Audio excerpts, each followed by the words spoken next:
Hello everyone, welcome back to my channel study blooms. तो हम कर रहे थे क्लास 10th मैथमेटिक्स का chapter 3 pair of linear equations in two variables. Okay, तो अभी तक हम लोगों ने क्या क्या समझा। हमने अलजेब्रिक एक्सप्रेशन, उसको कैसे इक्वेशन बनाते हैं, और उसके बाद चैप्टर के हिसाब से, जो चैप्टर का नाम है पेयर ऑफ लीनियर इक्वेशन, तो हमने डिस्कस कर लिया था कि हमें अमूमन 2 लीनियर पेयर के इक्वेशंस मिलेंगे जिस पर हमें सारा का सारा एक्टिविटी करना है। ओके, इसके बाद हमने देखा था ग्राफिकल मेथड। ग्राफिकल मेथड देखते समय हमें ग्राफ्स का ध्यान रखना होता है कि अगर 2 लाइंस जो इन इक्वेशंस के थ्रू हम ड्रॉ करेंगे, उन लाइंस के बीच में इंटरसेक्शन हो जाए तो दोनों लाइंस के पास एक सॉल्यूशन होता है। एक सॉल्यूशन होता है का मतलब क्या है कि x की और y की ऐसी वैल्यू होगी जो इस इक्वेशन को भी सॉल्व कर लेगी और ऊपर वाले इक्वेशन को भी सॉल्व कर लेगी। ओके, ये हो गया इंटरसेक्शन का केस। जब भी इंटरसेक्शन होगा, यानी कि 2 लाइन एक दूसरे को कट करेंगी, तो एक यूनिक सॉल्यूशन बताएंगी। ये जो पॉइंट मैंने यहाँ शो किया था, इसका मतलब है यूनिक सॉल्यूशन होना। ऐसी सिचुएशन को कहते हैं कंसिस्टेंट होना। फिर दूसरा केस था कि 2 लाइन्स है इक्वेशंस की और ये दोनों पैरेलल है। पैरेलल केस में हमें कोई सॉल्यूशन नहीं मिलता क्योंकि लाइंस कहीं कट नहीं हो रही, यानी कि इन दोनों लाइंस में कोई ऐसा कॉमन वैल्यू नहीं है x और y का जो दोनों को सेटिस्फाई कर दे। तो ये नो सॉल्यूशन केस है। ऐसी सिचुएशन को इनकंसिस्टेंट कहते हैं। उसके बाद आता है कोइंसिडेंट। कोइंसिडेंट में क्या होता है कि एक रे ऑफ लाइन दूसरे रे ऑफ लाइन के ऊपर से पास हो रही होती है, एग्जैक्टली ऊपर से, यानी इनके पास जितने भी कोऑर्डिनेट्स होंगे, सारे कोऑर्डिनेट्स इनके सॉल्यूशंस ही होंगे। तो ऐसी लाइंस कोइंसाइडिंग लाइंस होती है, इनके पास इन्फिनाइटली मैनी सॉल्यूशंस होते हैं एंड इनको हम कंसिस्टेंट कहते हैं, लेकिन ये थोड़ा सा डिपेंडेंट है। इनकंसिस्टेंट को हमें सॉल्व करने की जरूरत नहीं है, यहाँ पे हमें आंसर्स या सॉल्यूशंस नहीं चाहिए। कंसिस्टेंट में भी नहीं चाहिए, सिर्फ इनकंसिस्टेंट में नहीं चाहिए, सिर्फ इस वाले केस में जो कंसिस्टेंट है इसका सॉल्यूशन हमें फाइंड करना होता है। ओके, पर 2 इक्वेशंस देख के हम डिसाइड कैसे करें कि ये कंसिस्टेंट है कि इनकंसिस्टेंट। तो इसके लिए हमारे पास कंडीशंस है। मान लो ये 2 हमारे इक्वेशंस है, ये 2 हमारे इक्वेशंस है और इन दोनों इक्वेशंस के हिसाब से कॉफिशिएंट a1 x के लिए, कॉफिशिएंट b1 y के लिए एंड c1, फिर a2 x के लिए, b2 y के लिए एंड c2 कांस्टेंट। तो ये हमारे 2 इक्वेशंस है। इन इक्वेशंस को हम कंसिस्टेंट और इनकंसिस्टेंट बता सकते हैं, डिपेंड करता है कि a1 by a2 not equals to b1 by b2 हो, a1 by a2 equals to b1 by b2 है, पर c1 by c2 नहीं होना चाहिए। कोइंसाइडिंग के लिए a1 by a2 equals to b1 by b2 but it should also be equals to c1 by c2।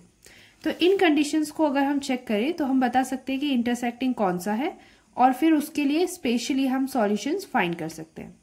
तो अब देखते हैं एक्सरसाइज में कि जो भी इंटरसेक्टिंग ये तीनों कंडीशंस कौन कौन से इक्वेशन सेटिस्फाई कर रहे हैं, और जो भी इंटरसेक्टिंग कर रहे होंगे उसमें हम सॉल्यूशंस ढूंढने की कोशिश करेंगे। अब करते हैं एक्सरसाइज 3.1 का क्वेश्चन नंबर 2। ओके, इसमें क्या कह रहा है, compare the ratio a1 by a2, b1 by b2, c1 by c2 and find out whether the line representing the pair of linear equations intersect at a point, are parallel or coincident। मतलब हमको a1 by a2, b1 by b2 and c1 by c2 को compare करना है। Compare करने के बाद ये पता करना है कि वो जो पेयर ऑफ लीनियर इक्वेशंस है वो इंटरसेक्ट हो रहे हैं, पैरेलल है या कोइंसिडेंट है। ओके, कैसे करें इसको। सबसे पहले तो 2 इक्वेशंस हमने लिखे हुए हैं। ये जो 2 इक्वेशंस हमारे सामने हैं, इन इक्वेशंस में हमें बोला है पहले 5x - 4y + 8 = 0 एंड दूसरे में है 7x + 6y - 9 = 0। अच्छा, तो क्या करें, सबसे पहले तो a1 a2 b1 b2 c1 c2 decide कर लो। अगर मैं इस इक्वेशन को 1 बोलूं और इस इक्वेशन को 2 बोलूं तो a1 b1 c1 यहां से आएगा, a2 b2 c2 यहां से आएगा। तो उस हिसाब से a1 हमारा हो गया 5, b1 हो जाएगा 4 के आगे माइनस है तो ध्यान रखो माइनस साथ में आएगा, तो ये हो जाएगा -4 एंड C1 हमारा हो जाएगा 8। अगेन A2 होगा 7, B2 होगा 6, C2 हो जाएगा -9। ठीक है, ओके। एक चीज और ध्यान रखना है कि जो हमारे कांस्टेंट टर्म होते हैं हमेशा इक्वेशन में या तो दोनों लेफ्ट साइड में होने चाहिए या दोनों राइट साइड में होना चाहिए, अदरवाइज प्लस माइनस की गलती हम कर सकते हैं। ठीक है, अभी दोनों लेफ्ट साइड में है तो हम इसको एज इट इज यूज करेंगे। ओके, तो A1 A2 B1 B2 C1 C2 आ गया। अब हम इनके रेशियोज चेक कर लेते हैं। A1 अपॉन A2 क्या बन रहा है? 5/7। B1 अपॉन B2 क्या बन रहा है? -4/6। इसे और सिंप्लीफाई कर सकते हैं, ये कट के -2 एंड दिस इज 3। ओके, तो देखो A1/A2 और B1/B2 इक्वल नहीं हुए, है ना। हमारे पास जो कंडीशंस है ये हमारे कंडीशंस है जिसमें लिखा है A1/A2 should not be equals to B1/B2 then the case are intersecting वाला। तो इंटरसेक्टिंग का सिचुएशन यहाँ पे सेटिस्फाई हो गया, तो हम लिख देंगे therefore A1/A2 is not equals to B1/B2। तो दिस इम्प्लाइज, क्या कहा था, चेक करना है, the pair of linear equation is intersecting. तो हम लिखेंगे इट हैज इंटरसेक्टिंग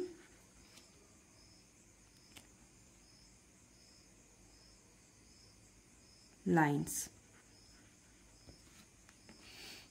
ठीक है, तो पहले इक्वेशन हो गया। अगर हम इसका ग्राफ ड्रॉ करेंगे तो वो इंटरसेक्ट करेंगे।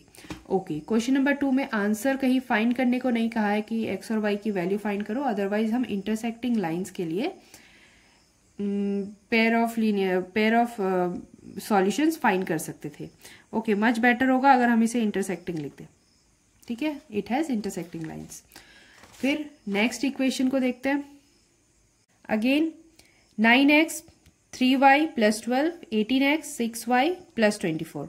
कांस्टेंट हम सब कुछ लेफ्ट साइड में है। ओके, सब कुछ प्रॉपर है। A1 A2 B1 B2 find करने के लिए this is equation 1, this is equation 2। तो A1 आएगा 9, B1 आएगा 3 एंड C1 आएगा 12। कैसे लिया? फर्स्ट इक्वेशन के सारे वैल्यूज, ये A1 हो गया, this is B1, this is C1 and so on. वैसे ही B1 A2 हो जाएगा 18, B2 हो जाएगा 6 एंड C2 हो जाएगा 24। ठीक है, this is A2 B2 C2। Okay, अब इनका रेशियो चेक कर लेते हैं। A1/A2 दैट इज 9/18, सिंप्लीफाई हो जाएगा, 9 1 जा 9 2 जा। B1/B2 ये है 3/6, सिंप्लीफाई हो जाएगा 1/2। फिर C1/C2 दैट इज 12/24, फिर से कट रहा है, 12 1 जा 12, 12 2 जा 24। अच्छा, मैंने तीनों क्यों किया? पहले वाले केस में A1 और A2 में ही मैंने बंद कर दिया था काम। ऐसा इसलिए क्योंकि A1/A2 B1/B2 यहाँ अलग आ गए थे, तो C1/C2 फाइंड करने की जरूरत नहीं है। लेकिन जब मैंने यहाँ देखा तो A1/A2 B1/B2 A1/A2 B1/B2 same था, तो फिर मुझे चेक करने के लिए C1/C2 देखना पड़ा। और हमने क्या पाया कि A1/A2 equals to B1/B2 is equals to C1/C2 है। तो ऐसे केस को हम लोग क्या बोलते हैं कि दे आर या इट हैज कोइंसिडेंट लाइन्स। तो इट हैज कोइंसिडेंट लाइन्स, मतलब एक लाइन ऐसे पास होगी तो दूसरी लाइन उसके ऊपर से गुजर के जाएगी। दोनों लाइन एक ही है, बस हमने उसको प्रोपोर्शनली लिखा है। अब यहाँ देखो, इक्वेशन को देखकर भी समझ आता है कि 18 6 24 सब में से अगर हम 2 कॉमन ले ले तो वापस वैसे ही लाइन बन जाएगा जैसे पहले है, 9 3 एंड 12। ठीक है, तो ये लाइन हो गए कोइंसिडेंट के। अब करते हैं थर्ड वन। फिर से हमें सबसे पहले तो इक्वेशंस के नंबर ले लेना है। Equation 1, equation 2। तो 1 के इक्वेशन से हमारे पास A1 आएगा 6, B1 आएगा, फिर से ध्यान देना -3 है तो जनरल इक्वेशन जब हम लिखते हैं ना, तो जो ये जनरल इक्वेशन लिखा हुआ है इसमें हमारे पास प्लस है, यानी कि जब भी माइनस आ रहा है तो वो उस कॉफिशिएंट के साथ जाएगा। ठीक है, जनरल इक्वेशन हमेशा प्लस में मेजर किया जाता है। तो ये हो जाएगा -3 और C1 हो जाएगा 10। A2 हमारे पास है 2, B2 हमारे पास है -1 और C2 हमारे पास है 9। अब चेक कर लेते हैं। A1 अपॉन A2 हो जाएगा 6/2, कट करो 3 जा 1 जा। B1 upon B2 -3 upon -1, minus minus cut गया, अगेन 3 and 1। देखो ये दोनों इक्वल हो रहे है ना, तो इसलिए हम फिर C1 अपॉन C2 भी फाइंड करेंगे। ये है 10/9, C1 की वैल्यू 10, इसकी वैल्यू 9। कैसे देखा था, B1 की वैल्यू -3, B2 की वैल्यू -1, A1 की वैल्यू 6 थी, A2 की वैल्यू 2 थी। तो जब ये सारे हमने देख लिए और ये C1 अपॉन C2 इज 10/9, तो अब हमको क्या समझ आ रहा है कि A1 upon A2 equals to B1 upon B2 तो है, पर C1 अपॉन C2 नहीं है। ठीक है, और ये किसका केस होता है, ये केस होता है पैरेलल का। तो हम लिख देंगे therefore it has parallel lines। Okay, तो इस तरह से क्वेश्चन नंबर 2 हो गया। अब हम करेंगे क्वेश्चन नंबर 3। तो अब हमारा क्वेश्चन नंबर 3 ऑफ एक्सरसाइज 3.1, इसमें है on comparing the ratio. Again हमको A1/A2, B1/B2, C1/C2 कंपेयर करना है एंड फाइंड आउट करना है whether the following pair of equations are consistent और इनकंसिस्टेंट। ओके, देखो काम सेम है, बस इस बार नाम जो होगा वो अलग अलग यूज करेंगे। इंटरसेक्टिंग होगा तो कंसिस्टेंट बोलेंगे, पैरेलल होगा तो इनकंसिस्टेंट बोलेंगे, एंड कोइंसाइडिंग होगा तो कंसिस्टेंट बोलेंगे। तो चलो स्टार्ट करते हैं। पहला क्वेश्चन हमारे पास है 3x + 2y = 5, 2x - 3y = 7। अभी देखो ये कांस्टेंट जो है दोनों राइट साइड में है ना। पहले हमने जो क्वेश्चंस किए थे उसमें दोनों लेफ्ट साइड में थे, तो इसका ध्यान रखना है, या तो दोनों लेफ्ट में होने चाहिए या तो राइट में, नहीं तो प्लस माइनस की गलती हो जाएगी। तो दिस इज इक्वेशन 1, इक्वेशन 2। तो अब हम क्या बोलेंगे, A1 = 3, B1 = 2, C1 = 5, A2 = 2, B2 = -3, C2 = 7। Okay, सब तैयार है। फिर से समझा रही हूँ, this is A1 B1 C1, this is A2 B2 C2। ठीक है, तो हमने सब लिख दिया। अब फिर इनका रेशियो बनाओ। A1/A2 ये हो गया 3/2, B1/B2 ये हो गया 2/-3। ओके, 3/2 था, 2/3 था, तो ये दोनों इक्वल नहीं होते हैं। फिर आ गया C1/C2 की जरूरत ही नहीं है, ये तो पहले से इक्वल नहीं है। तो हमें बस यहाँ पर लिखना है कि A1/A2 is not equals to B1/B2। तो जब ऐसा केस होता है, this is intersecting case, A1/A2 not equals to B1/B2, intersecting है, उन्हें हम कहेंगे कंसिस्टेंट। तो लिखेंगे therefore it is consistent। ठीक है, अब करते हैं सेकंड क्वेश्चन में हमारे पास 2x - 3y = 8, 4x - 6y = 9। दोनों कांस्टेंट टर्म लेफ्ट साइड में ही है, राइट साइड में है, कोई दिक्कत नहीं है। ठीक है, इक्वेशन 1, इक्वेशन 2। तो A1 आ गया 2, B1 आ गया -3, C1 आ गया 8, A2 आ गया 4, B2 आ गया -6, C2 आ गया 9। तो अब रेशियो निकालेंगे A1/A2, तो ये हो गया 2/4, कट के 1/2। B1/B2 ये है -3/-6, माइनस माइनस कट गया, ये हो जाएगा 1/2। एंड दोनों इक्वल है तो C1/C2 भी फाइंड करेंगे, ये है 8/9। तो हमने देखा कि A1/A2 तो इक्वल है B1/B2 के, पर C1/C2 इक्वल नहीं है उनके। और ये कौन सा केस होता है, this case is for parallel lines. तो पैरेलल लाइंस के केस में हमें लिखना है इनकंसिस्टेंट। तो हम लिखेंगे therefore it is inconsistent. That's all. Third वाले में हमारे पास जो पहला क्वेश्चन का कॉफिशिएंट्स है ये फ्रैक्शन में है और दूसरे कॉफिशिएंट्स नॉर्मल है। ठीक है, इसलिए मैंने इसको इस तरह फैला के लिखा है जैसे क्वेश्चन में लिखा था। This is equation 1, this is equation 2। तो पहले तो देख लो a1 क्या है 3/2। ओके, b1 क्या है 5/3 एंड c1 क्या है 7। ये भी ध्यान रखना है कि कांस्टेंट यहाँ राइट साइड में है तो यहाँ भी राइट साइड में होना चाहिए, नहीं होता तो हमें अरेंज करना पड़ता। Okay, a1 a2 b1 b2 c1 आ गया। a2 निकालेंगे तो फ्रॉम इक्वेशन 2 a2 है 9, b2 है -10 और c2 है 14।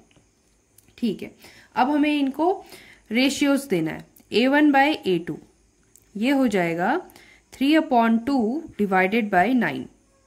ऐसी सिचुएशन में क्या होता है, देखो वैसे तो चीज ये है कि 3/2 को हम डिवाइड कर रहे हैं 9 से। ठीक है, जब भी हम डिवाइड करते हैं तो उसे मल्टीप्लाई में कन्वर्ट कर सकते हैं। 9/1 है, इसे मल्टीप्लाई में कन्वर्ट करोगे तो ये 1/9 हो जाएगा। ध्यान रखो, डिवाइड को मल्टीप्लाई में कन्वर्ट किया तो जो डिनोमिनेटर होता है या पीछे वाला जो नंबर होता है उसका रेसिप्रोकल कर देना पड़ता है। नाउ अब हमारे पास क्या है, हमारे पास है 3 1 जा 3 और 2 9 जा 18। 3 से कैंसिल हो रहा है, 3 1 जा 3 6 जा, आंसर आ गया 1/6। ऐसे ही b1/b2 को चेक करो, b1/b2 तो ये है 5/3 होल डिवाइडेड बाय -10। फिर से वही है कि डिवाइड होता है तो रेसिप्रोकल हो जाता है, तो हम इसको ना डायरेक्ट रेसिप्रोकल कर देते हैं। -10 के नीचे 1 है। ठीक है, तो रेसिप्रोकल करने से क्या होगा, 10 जो है वो डिनोमिनेटर से मल्टीप्लाई होगा और जो डिनोमिनेटर 1 है वो 5 से मल्टीप्लाई होगा। अगर कंफ्यूजन है तो मैं इसे फिर से बना रही हूँ। 5/3 डिवाइडेड बाय -10, तो -10 को रेसिप्रोकल करेंगे तो ये कन्वर्ट हो जाएगा प्रोडक्ट में 1/-10। अब ये क्या हो गया, 5 1 जा 5 एंड 3 10 जा 30 विथ माइनस साइन। 30 को मल्टीप्लाई करने पर -30 आया। ओके, अब ये कट हो सकता है, 5 1 जा 5 5 6 जा पर माइनस के साथ, तो आंसर आया 1/6 और आगे है माइनस। इक्वल होते होते रह गया है ना, यहाँ माइनस आ गया, पहले हमारे पास माइनस नहीं था, तो ये दोनों तो इक्वल नहीं है। ये दोनों इक्वल नहीं है तो अब c1/c2 फाइंड करने का कोई मतलब नहीं है। हमें अपना रिलेशन मिल गया है कि a1/a2 is not equals to b1/b2। और ये केस किसका होता है, ये केस होता है इंटरसेक्टिंग का, जहां पर कंसिस्टेंट होगा। तो हम लिखेंगे therefore it is consistent. That's it. इसके साथ क्वेश्चन नंबर 3 कंप्लीट। अब करेंगे इसका 4th एंड 5th पार्ट। तो अब हमारे पास है क्वेश्चन नंबर 4, ये क्वेश्चन नंबर 3 का 4th पार्ट है। ओके, तो इसमें लिखा है 5x - 3y = 11 and -10x + 6y = -22। Okay, constant term दोनों लेफ्ट साइड में, राइट साइड में है। ओके फाइन, सब कुछ एडजस्ट है। अब हम a1 a2 b1 b2 निकालते हैं। a1 हो रहा है 5, b1 हो रहा है -3। हर बार कह रही हूँ माइनस में है तो माइनस हमारा कॉफिशिएंट में है। Then c1 = 11। a2 देख लो, a2 आ रहा है -10, b2 आ रहा है 6 एंड c2 आ रहा है -22। कंपेयर करते हैं, a1/a2 हो जाएगा 5/-10, 5 से जा रहा है, 5 1 जा 5 5 2 जा 10, तो ये हो रहा है -1/2 क्योंकि यहाँ पे माइनस है। ओके, फिर b1/b2 क्या होगा, ये है -3/6, फिर 3 से जा रहा है, 3 1 जा 3 2 जा, माइनस है तो हम लिखेंगे -1/2। अच्छा, एक चीज है, डिनोमिनेटर में माइनस होता है तो भी बीच में लिख सकते हैं उसको, अगर न्यूमिनेटर का माइनस है तो भी उसे बीच में लिख सकते हैं, दोनों का मतलब एक ही है। ओके, दोनों इक्वल थे तो अब c1/c2 भी चेक करना पड़ेगा। This is 11/-22। जब हम इन्हें सॉल्व करेंगे तो 11 1 जा 11, 11 2 जा, तो ये हो गया -1/2। तीनों बराबर है। ओके, तीनों बराबर यानी a1/a2 = b1/b2 = c1/c2 ऐसा केस कब होता है? A1/A2 B1/B2 C1/C2 कंसिस्टेंट है, कोइंसाइडिंग केस। तो हम लिखेंगे देयरफॉर इट इज कंसिस्टेंट। ठीक है, अगला क्वेश्चन देखते हैं। अब क्वेश्चन नंबर 5 में क्या करना है, अगेन हमारे पास यहाँ पर फ्रैक्शंस वाले कोफिशिएंट है ना, तो फिर से वैसे ही हमको बस सॉल्व करते समय ध्यान रखना है। तो हमारे ये इक्वेशन 1 हो गया, ये इक्वेशन 2 हो गया। तो A1 हमारे पास क्या आएगा 4/3, B1 आएगा 2 एंड C1 आएगा 8। वैसे ही A2 हो जाएगा 2, B2 हो जाएगा 3, C2 हो जाएगा 12। तो रेशियो निकाल लो, A1/A2 बिकम्स 4/3 डिवाइडेड बाय 2। तो ये क्या हो रहा है 4/3 डिवाइडेड बाय 2, यानी 4/3 मल्टीप्लाई बाय 1/2 रेसिप्रोकल। ठीक है, ये लास्ट टाइम कर रही हूँ, इसके बाद नहीं करूँगी। 4 1 जा 4 एंड 3 2 जा 6, सिंप्लीफाई हो रहा है 2 2 जा 2 3 जा। तो आंसर है, इसका आंसर बन रहा है 2/3। अगला देखते हैं B1/B2, दिस इज 2/3, सॉल्व नहीं होगा, इतना ही रहेगा। C1/C2 देखते हैं 8/12, ये दोनों इक्वल था इसलिए C1/C2 करना पड़ा। 4 से जा रहा है, 4 2 जा 8, 4 3 जा 12, अगेन इक्वल। तीनों हमारे को यहाँ पर इक्वल मिले, तो तीनों इक्वल है तो ऐसी कंडीशंस को क्या बोलते हैं? कोइंसाइडिंग केस है, कंसिस्टेंट। तो हम लिखेंगे therefore A1/A2 is equals to B1/B2 equals to C1/C2. This implies that it is consistent. That's it.